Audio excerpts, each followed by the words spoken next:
هذا القرآن يوحدنا لطريق الخير يوجهنا الله تعالى أنزله ورسول الله وهو مرتب على 3 فنون لأن الأجسام منحصرة في الفلكيات والعنصريات، والبحث إما عن أحوال عامة لهما أو خاصة بإحداهما. الفن الأول فيما يعم الأجسام أي التبعية، وهي المتبادرة عند الإطلاق إلى الفهم، وأكثرهم على أن إطلاق الجسم على التبعي والتعليمي بالاشتراك اللفظي. وقد يقال إن الجسم هو القابل للأبعاد الثلاثة، فإن كان جوهرا فتبعي، وإن كان عرضا فتعليمي. وهو مرتب على 3 فنون، اور قسم ثانی 3 فنوں پر مرتب ہے. لأن الأجسام منحصرة في الفلكيات والعنصريات، اس لیے کہ اجسام یہ منحصر ہے فلکیات اور عنصریات میں. والبحث اما عن احوال عامة لهما او خاصة بإحداهما، اور بحث یا تو ایسے احوال سے ہوگی جو ان دونوں کو عام ہیں، یا ایسے احوال سے ہوگی جو ان میں سے ایک کے ساتھ خاص ہے. الفن الاول فيما يعم الاجسام ای التبعیة، فن اول ان احوال کے بیان میں ہے جو اجسام کو عام ہیں. کہہ رہے کہ اجسام سے مراد اجسام طبعیہ ہے. وہی المتبادر عند الاطلاق الى الفهم، اور مطلق بولنے کے وقت طبعیہ ہی ذہن کی طرف سبقت کرنے والی ہے. وأكثرهم على أن إطلاق الجسم على التبعي والتعليمي بالاشتراك اللفظي، اور اکثر فلاسفہ کا کہنا ہے کہ جسم کا اطلاق طبعی اور تعلیمی پر اشتراک لفظی کے ساتھ ہوتا ہے. وقد يقال إن الجسم هو القابل للأبعاد الثلاثة فإن كان جوهرا فطبعي وإن كان عرضا فتعليمي.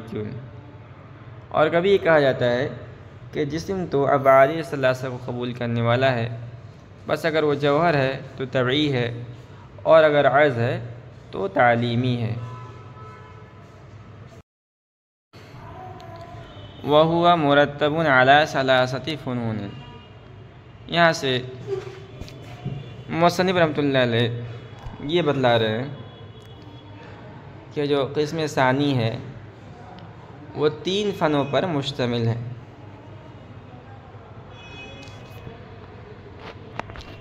اور آگے لأن الأجسام سے قسم ثانی کے 3 فنوں میں منحصر ہونے کی دلیل بیان کر رہے ہیں، دلیل حاصل. اس کا خلاصہ یہ ہے کہ اجسام جتنے بھی اجسام ہیں وہ 2 قسموں میں منحصر ہیں، یا تو فلکیات یا عنصریات کے سے ان کا تعلق ہوگا، اور ان کے بارے میں بحث 2 حال سے خالی نہیں. یا تو دونوں سے متعلق عام احوال سے بحث ہوگی، یا ان میں سے کسی ایک سے متعلق خاص احوال سے بحث ہوگی. اگر دونوں سے متعلق عام احوال سے بحث ہو تو فن اول ہے، اور اگر دوسری صورت ہے تو پھر 2 حال سے خالی نہیں. یا تو احوال فلکیات کے ساتھ خاص ہوں گے، یا صرف عنصریات کے ساتھ خاص ہوں گے.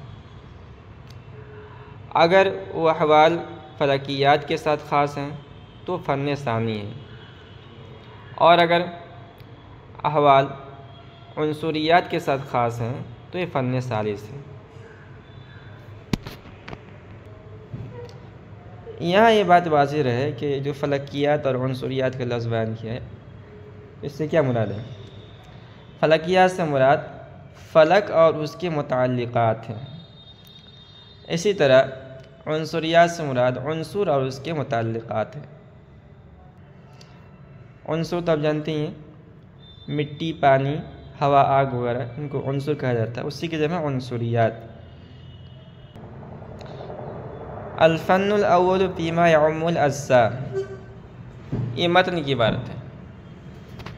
اب اس میں ماتن نے اجسام کو مطلق رکھا ہے، شارح نے اجسام کو تبعیہ کے ساتھ مقید کیا ہے۔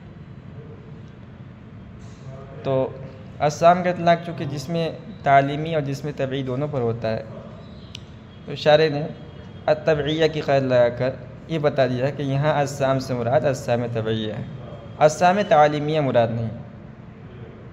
اور وجہ اس کی یہ ہے کہ جسم کے دو معنی ہیں، ایک معنی حقیقی ہے اور دوسرا معنی مجازی ہے۔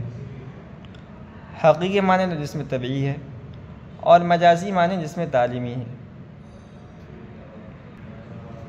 اور قاعدہ یہ ہے کہ جب کوئی لفظ مطلق بولا جائے تو ذہن اولاً اس کے حقیقی معنی کی طرف سبقت کرتا ہے۔ اسی لیے شارح نے کہا ہے کہ ہم نے اجسام کی تفسیر اجسام طبعیہ سے اس لیے کی ہے کہ جب کوئی بھی لفظ بولا جاتا ہے مطلق تو اس سے اس کے معنی حقیقی مراد ہوتے ہیں، اور یہاں اجسام کے حقیقی معنی جسم طبعی ہے۔ آگے فرمایا وَأَكْثَرُهُمْ عَلَىٰ أَنَّ إِطْلَاقَ الْجِسْمِ عَلَى الطَّبْعِيِّ وَالتَّعْلِيمِيِّ بِالْإِشْتِرَاكِ اللَّفْظِيِّ، یہاں سے شارح نے یہ بیان فرمایا کہ جسم کے بارے میں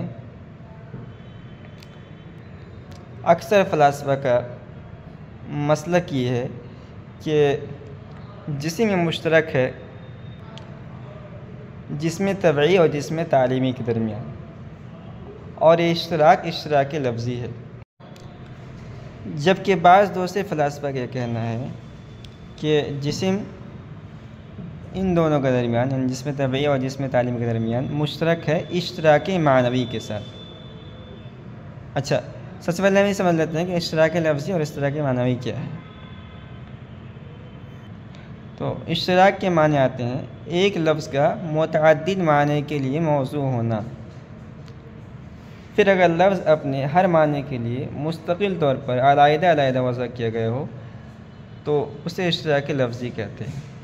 جیسے آپ نے مشہور مثال پڑھی ہوگی اصول الشاشی کے اندر کہ لفظ عین مشترک ہے بہت سے معنی کے درمیان، اس کے ایک معنی آنکھ کے آتے ہیں، ایک معنی چشمے کے آتے ہیں، ایک معنی گھٹنا کے آتے ہیں، سورج کے معنی میں بھی آتا ہے، جاسوس کے معنی میں بھی آتا ہے۔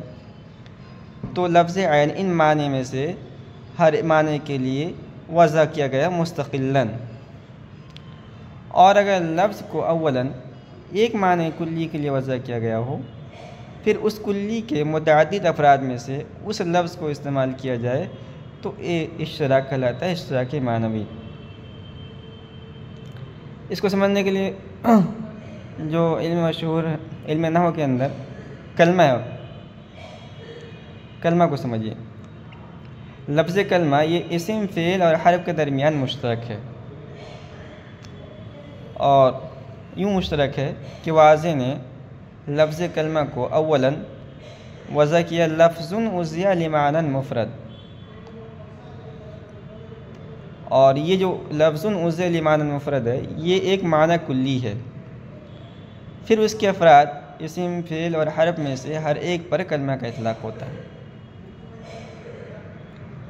اب یہ آپ نے جب اشتراک لفظی اور اشتراک معنوی سمجھ لیا تو اب سمجھیے کہ جو مصنف نے یہاں دو مسلک بیان کیے اور وہ کیا ہے۔ تو اکثر فلاسفہ کہتے ہیں کہ واضح نے لفظ جسم کو جسم طبعی کے لیے بھی مستقلاً وضع کیا ہے اور جسم تعلیمی کے لیے بھی مستقلاً وضع کیا ہے۔ تو اس کا حاصل یہ ہوا کہ لفظ جسم یہ مشترک لفظی ہے جسم طبعی اور جسم تعلیمی کے درمیان، جبکہ بعض دوسرے فلاسفہ کہتے ہیں کہ جسم کو واضح نے ایک معنی کلی، یعنی معنی کلی ہے قابل الجسم وقابل للعباد الثلاثۃ، اس معنی کے لیے، اس معنی کلی کے لیے وضع کیا ہے۔ پھر اس کے دو فرد ہیں جوہر اور عرض، ابعاد ثلاثہ کو قبول کرنے والی شے جوہر بھی ہوتی ہے اور عرض بھی۔ اگر ابعاد ثلاثہ کو قبول کرنے والی شے جوہر ہے تو اس کو جسم طبعی کہا جائے گا، اور اگر عرض ہے تو اس کو جسم تعلیمی کہا جائے گا۔